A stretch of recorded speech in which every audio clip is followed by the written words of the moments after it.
working, and then I wouldn't have to do this.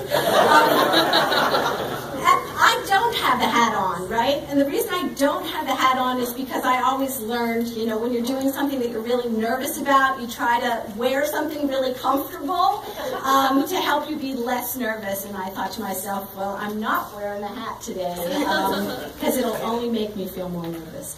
So I want to introduce myself to you, the students. My name is Peg Alden, and I am an anthropology professor here, and I'm also the director of international education.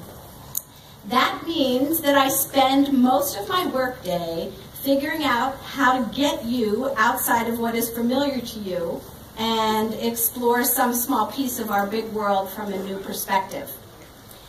Yesterday, I did a presentation to your parents, to some of your parents, and they were super enthusiastic about hearing about the programs that we have here, programs where you can study the impact of World War II on the people of Berlin, or the intersections of art and culture in Japan, where you can explore the relationship between humans and wild animals in Botswana, or compare educational systems in the United States to those in the Netherlands. But as wonderful as all these programs are, and believe me, they really are wonderful programs, I see them as only a means to a more important end. I see them as a way to entice you, to support you in doing something more important than merely traveling. I work every day to create international opportunities for you, because those opportunities can be a catalyst for what I really, really want you to do, and that is to think like an anthropologist. Every discipline has its own set of questions. Your English literature professor will be asking you to think in a way that's different than the way that you will be asked to think when you walk into your economics class. And how you are asked to think in your biology lab is going to look quite different than what's expected of you in the ceramics studio. Anthropology is just like every other academic discipline, and it teaches you to ask particular types of questions.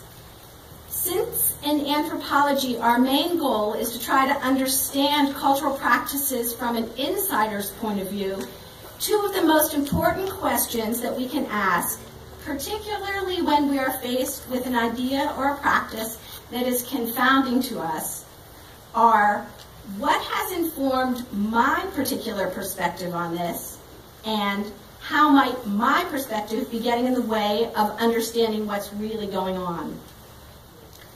Traveling gives you a perfect opportunity to explore these questions, since being in a new culture provides so many unfamiliar and confounding experiences. But you don't need to travel in order to think like an anthropologist. All you need is something that is unfamiliar or a little confounding to you. A desire to try to understand it from someone else's point of view, and a commitment to temporarily suspend your judgment and lead with curiosity.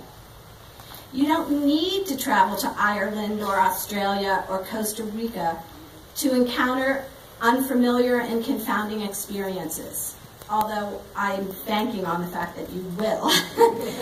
You can find these opportunities everywhere you look. I invite you to think like an anthropologist as you come up against a conflict with your roommate, or when you're confused or frustrated by some way that we do things here at Landmark. Think like an anthropologist when you head out into the village of Putney or other areas in southern Vermont and wonder, what do people do around here?